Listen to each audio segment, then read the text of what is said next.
Niat bawa warga buat ngejar rumah si MC, tapi cewek ini malah berakhir dibully karena di rumah si MC kagak ada apa-apa. Mampus. Frozen Frontier Part 5. Han Feng yang kini lagi menuruni tangga masih saling berkomunikasi sama si Loli lewat walkie-talkie. Kini suhu di luar ruangan udah mencapai minus 49 derajat Celcius. Dan Han Feng harus buru-buru ngebantu Brother Lee sebelum sesuatu yang buruk terjadi. Di tempat lain, Jiang Xueyu dan kelompoknya lagi mempersiapkan diri buat pergi ke suatu tempat. Dia dapat beberapa informasi dari 3 orang yang pernah pergi ke lantai atas. Dan dari informasi yang dia dapat, Jiang Xueyu kemudian menghadiahi mereka dengan 3 buah baju yang tebal dan juga makanan. Si Hyuna yang sedari tadi berdiri di sana kembali mengungkapkan keinginannya buat bergabung ke kelompok Jiang Xueyu. Tapi permintaannya itu jelas ditolak.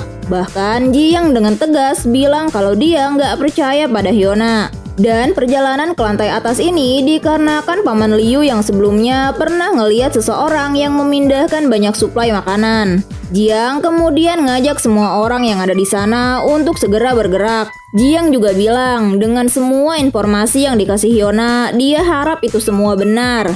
Dan dia juga minta kalau Lee Hyuna ingin bergabung dengan kelompoknya, maka dia harus menunjukkan kalau dirinya berharga.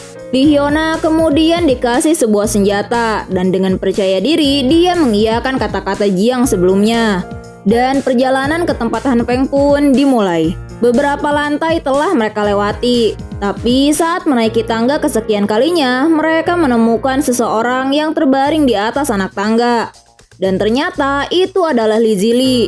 Mereka kemudian memberi Li Zili minuman, dan seketika dia pun langsung terbangun karena minuman itu ternyata sangat panas.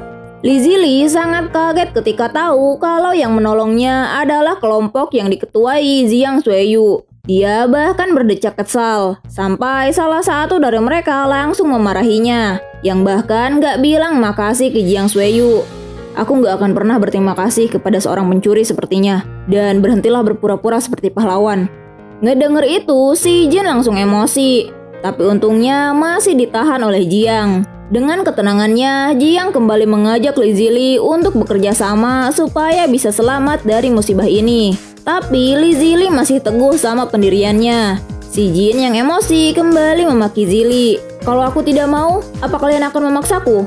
Jiang Xueyu kemudian menahan kepergian Li Zili dan dengan gaya diplomanya dia berusaha membujuk agar Li Zili membantu di sisinya. Bukannya dapat sambutan baik, Li Zili malah kembali memarahinya dan mengomentari kebiadaban Jiang yang hanya membolehkan orang-orangnya makan satu makanan selama 3 hari.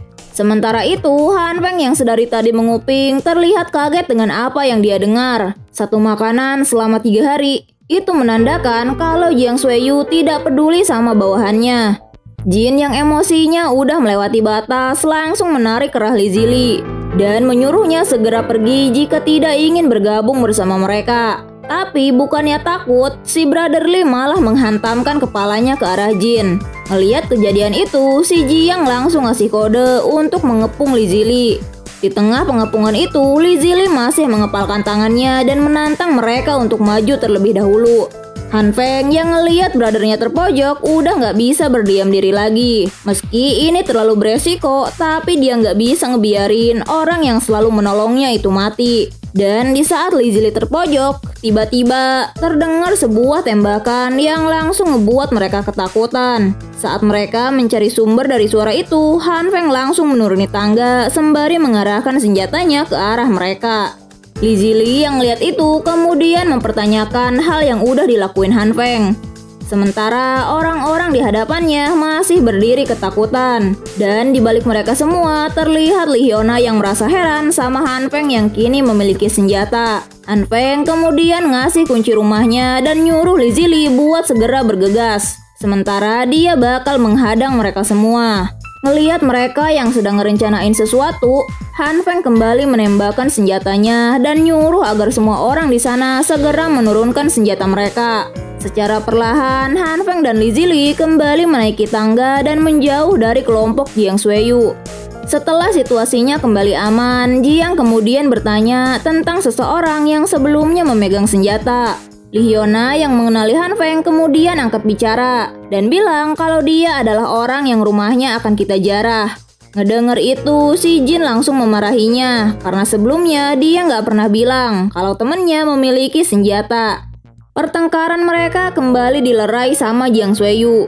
Dengan cerdiknya dia bilang kalau Han Feng punya senjata api, itu artinya dia punya banyak suplai yang harus dia lindungi. Begitu ngedenger itu, orang-orangnya terlihat sangat bersemangat. Dia kemudian berpikir, apa jangan-jangan Han Feng adalah orang yang pernah diceritain Paman Liu, orang yang banyak menyiapkan suplai makanan sebelum bencana es melanda. Jin kemudian menanyakan langkah yang akan mereka tempuh untuk rencana selanjutnya. Dan di momen itu, Jiang nyuruh mereka semua buat mundur. Dia bakal ngebuat rencana yang baru dan secepatnya mereka pasti bakal memasuki ruangan yang dimiliki Han Feng. Sementara itu, Han Feng dan Li Zili kini udah berada di depan pintu. Saat pintu terbuka, suhu hangat langsung menyambut Li Zili yang seketika mematung. Ngelihat itu, Han Feng menegurnya dan nyuruh buat buruan masuk. Radiator, generator, dan juga ruangan suplai makanan ngebuat Li Zili kaget sekaligus kagum. Dan dia tambah kaget lagi ketika ngeliat ada Loli yang keluar dari kamar Han Feng. Dan saat si Loli menanyakan tentang drone-nya, Han Feng ternyata melupakan itu. 2 jam kemudian, dengan mulut dipenuhi makanan, Li Zili memuji usaha Han Feng yang telah berhasil dalam menyiapkan diri sebelum bencana es datang. Han Feng kemudian minta maaf sebab gak berterus terang dari awal. Karena ditakutkan jika keberadaan suplai makanannya bocor, itu bakal berbahaya bagi dirinya. Ngedenger itu, si Li Zili langsung berdiri dan membungkukkan tubuhnya di hadapan Han Feng. Dia berterima kasih karena udah diselamatkan, bahkan bisa makan enak sepuasnya. Han Feng yang juga punya hutang budi terhadap brothernya itu kemudian menenangkannya. Dan perlakuannya itu ngebuat si Li Zili menangis haru. Si Loli yang ngeliat adegan itu cuman bisa melongo sembari nyeruput minumannya. Setelahnya mereka dengan serius mendiskusikan situasi darurat yang terjadi di luar sana. Jiang Sueyu terus mencuri suplai milik orang lain dan mengkoleksinya. Ada orang-orang yang mengikuti perintahnya dan ada juga yang menolaknya seperti yang dilakukan Li Zili. Awalnya Jiang gak memperdulikan orang-orang yang keluar dari grupnya. Tapi setelah mereka semua lengah, Jiang mengirim orang-orangnya untuk membunuh mereka semua buat mengurangi resiko ancaman bagi kelompoknya. Selain Jiang Sueyu, ternyata keberadaan si kembar Jin juga merupakan kekuatan utama. Mereka sangat cepat dan juga cerdas, dan itu yang ngebuat geng mereka semakin besar. Saat sedang membicarakan tentang ancaman lain di luar pihak dari kelompok Jiang Sueyu, tiba-tiba terdengar suara dari balik pintu, dan si Loli nunjukin video CCTV di depan pintu. Ternyata itu merupakan Jiang Sueyu dengan kelompoknya. Mengetahui itu, Han Feng segera bergegas buat ngaktifin listrik di pintunya. Tapi si Loli yang mencium bau sulfur langsung menariknya. Dan tiba-tiba sebuah ledakan pun terjadi. Han Feng gak habis pikir dengan sebegitu inginnya mereka menerobos pintu sampai-sampai menggunakan bom.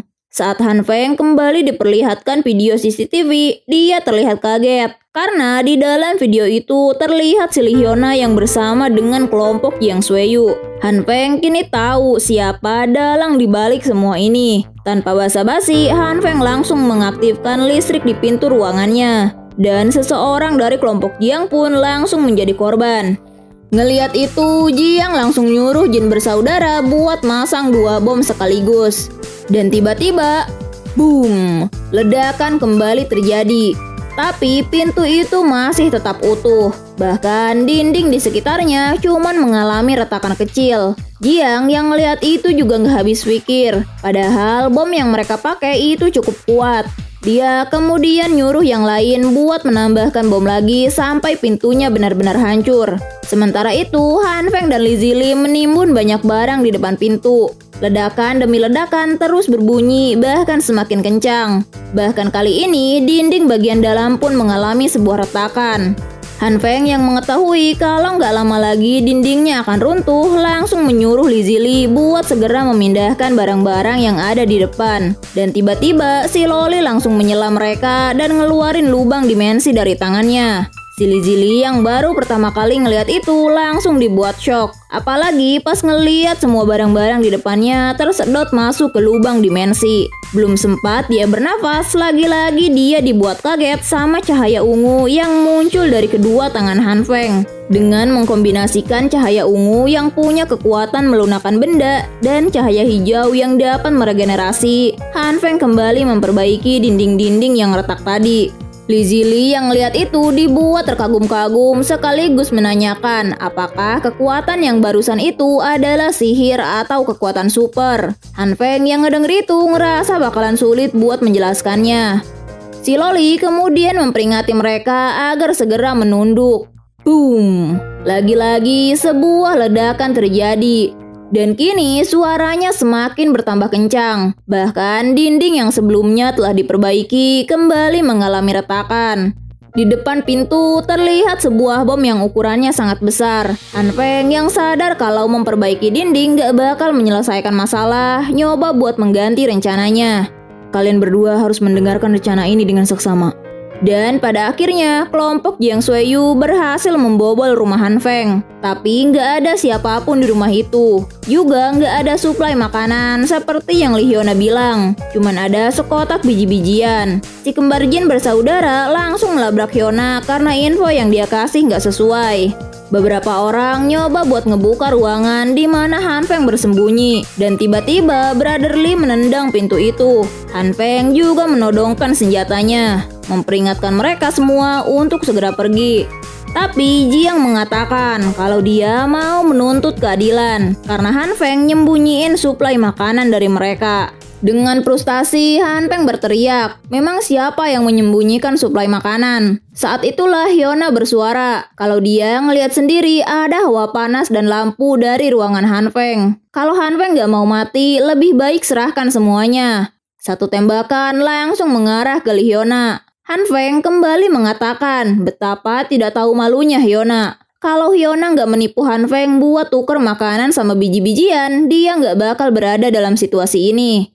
Si kembar kembali memarahi Hyuna yang sudah berbohong. Tapi Jiang nggak langsung percaya Han Feng dan nyuruh bawahannya buat ngecek ruangan tempat Han Feng bersembunyi tadi. Dan rupanya nggak ada apapun di ruangan itu. Hanya ada sampah dan seorang anak kecil. Ngelihat itu, si Loli langsung memeluk Han Feng dan bilang kalau dia takut juga kelaparan. Tenanglah, kakak akan mencarikanmu makanan setelah mereka pergi. Ngelihat itu, para warga langsung marah-marah karena usaha mereka berakhir sia-sia. Jiang Sueyu juga meminta penjelasan terhadap Li Hyuna. Tapi Hyuna bersikukuh kalau dia menyaksikannya sendiri. Terpojok dengan keadaan, Hyuna langsung mengarahkan senternya ke muka Han Feng dan merebut senjatanya. Dia kemudian mengancam Han Feng buat berkata yang sejujurnya. Tapi lagi-lagi Han Feng mengatakan kalau persediaannya udah habis ditipu Hyuna. Saat Hyuna mengancam akan menembak Han Feng, orang-orang Jiang langsung menjegalnya, membuatnya menjatuhkan pistol yang dipegangnya. Ketika Han Feng hendak memungut pistol itu, Jiang mengambilnya terlebih dahulu. Han Feng menyaksikannya dengan tegang. Sementara si kembar Jin hendak memukul Hyuna yang sayangnya keburu dihentikan sama Jiang. Mengatakan komite bukan tukang jagal dan mereka harus ngasih Hyuna kesempatan buat berubah. Jiang juga meminta maaf atas apa yang terjadi dan menyerahkan pistol itu kembali ke Han Feng. Juga menawarkan Han Feng untuk bergabung dengan komite. Jiang mengatakan Han Feng bisa memikirkannya terlebih dahulu sebelum memutuskan. Dan dengan begitu kelompok Jiang pun pergi meninggalkan Han Feng dan yang lainnya. Dan tiba-tiba bersambung. Gimana? Makin menegangkan kan? Kalau yang suka sama alur cerita dari manhwa ini, jangan lupa buat like, komen, dan subscribe. Dan kalau ada yang mau neraktir Mimin jus mangga, boleh ke link yang ada di deskripsi. Supaya Mimin tambah semangat ngantennya. Bye!